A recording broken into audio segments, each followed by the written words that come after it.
غوثیت، سرکار غوث اعظم کی کرامات، سرکار غوث اعظم کی ریاضات، ان کے مجاہدے، ان کی تعلیمات، اس کے حوالے سے تو اللہ کی بارگاہ میں دعا ہے وہ ہمارے کہنے سننے کو قبول فرمائے، اور اس مجلس کو، اس محفل کو ہم سرکار غوث اعظم کی بارگاہ میں پیش کرتے ہیں، اللہ قبول فرما لے۔ لوگ اعتراض کرتے ہیں جی یہ 11ویں کہاں سے آئی؟ یہ ایصال ثواب کا طریقہ ہے۔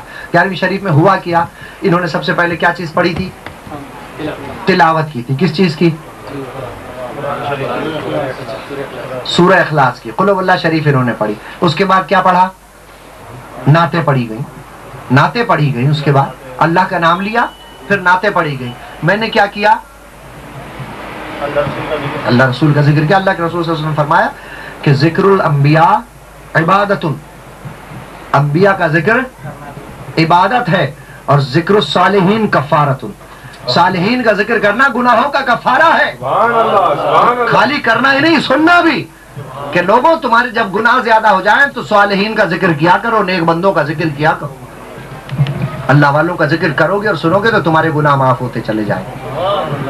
تو پہلے تلاوت کی گئی، پھر نعت پڑھی گئی، نعت کے بعد ذکر الصالحین اور ذکر الانبیاء ہوا، ذکر اللہ ہوا، اب آخر میں ذکر اللہ ہوگا، پھر توبہ ہوگی، دعا ہوگی۔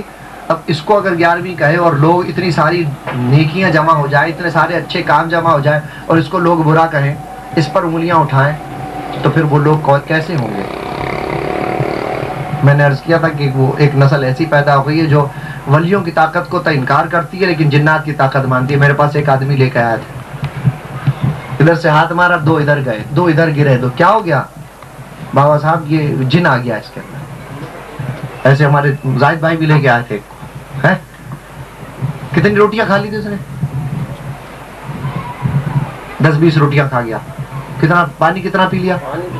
کتنا؟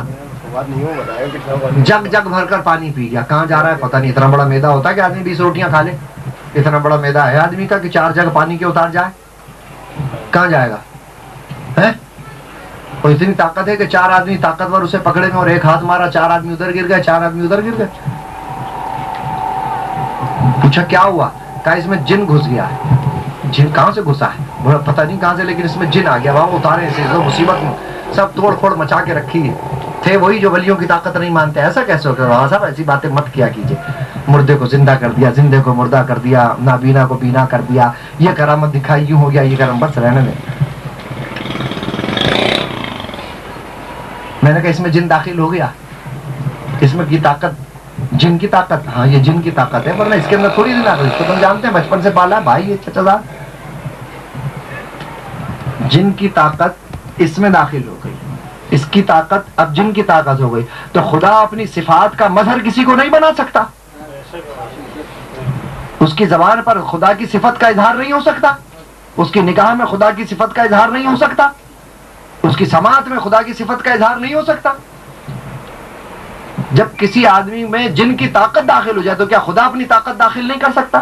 کسی کو خدائی طاقت نہیں ہو سکتی کہ اللہ تعالیٰ اس پر اپنی صفت کی تجلی فرمائے، چمک عطا فرمائے، روشنی عطا فرمائے اور اس آدمی میں طاقت آ جائے؟ اس آدمی کے کان وہ کچھ سننے لگے جو ہم آپ نہیں سنتے، اس کی آنکھیں وہ دیکھنے لگے جو ہم نہیں دیکھتے، کیونکہ وہ ایسا ہی کر رہا تھا نا، جو جن کی طاقت تھی اس آدمی کی طاقت تھی۔ اس دن انہوں نے مان لیا کہ ٹھیک ہے، نہیں ماننے والے نہیں مانتے، ماننے والے مانتے۔ ایسا ہی واقعہ قرآن کے اندر ہے۔ حضرت سلیمان علیہ السلام ملکہ سبا کو کہلا بھیجا کہ آؤ اسلام قبول کر لو۔ ملکہ سبا چلی وہاں سے، اپنے گھر سے، اپنے ملک سے۔ اب آپ نے کہا کہ میں نے اس کے سامنے اسلام پیش کیا ہے، بادشاہ ہونے کا بھی اظہار کیا ہے، وہ خالی یہ نہ سمجھے کہ میں صرف دنیاوی بادشاہ ہوں، اس حوالے سے کام میں بھی کر سکتا ہوں، لیکن تم بتاؤ درباریوں، تم میں سے کوئی ایسا ہے کہ کوئی ایسا کام کر دے کہ اسے یقین ہو جائے کہ ہاں یہ اللہ والے ہیں؟ ایک جن اٹھا، قرآن کہتا ہے نا، ایک جن اٹھا، عفریت،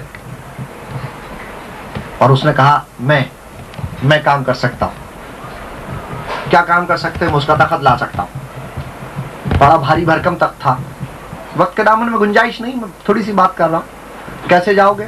میں ہوا میں اڑتا ہوا جاؤں گا، جن نے کہا دیواروں کو توڑوں گا، محل میں داخل ہوں گا، وہ تخت اٹھاؤں گا اور تخت اٹھا کر اڑتا ہوا یہاں آ جاؤں۔ کتنی دیر لگاؤ گے؟ دیر کیا ہوا؟ کتنی دیر لگاؤ گے؟ جتنی دیر میں یہ مجلس برخاست نہیں ہوگی نا، آپ اٹھیں گے نہیں، ابھی گفتگو چل رہی ہوگی، آپ اٹھیں گے نہیں. مجھے اندازہ ہے کتنی دیر گفتگو چلتی ہے, کتنی دیر آپ بیٹھتے ہیں, تقریر کرتے ہیں, بات چیت کرتے ہیں. یہ محفل ختم نہیں ہوگی کتنی دیر میں وہ تخت اٹھا کے لے آؤں گا, اس سے پہلے لے آؤں گا. تو اس کو دکھا دیا جائے کہ دیکھو تمہارے آنے سے پہلے اتنا بھاری بھرکم تخت, اور یہ ہم نے اٹھا کے یہاں منگا لیا. آپ نے کہا ایسا تو نہیں.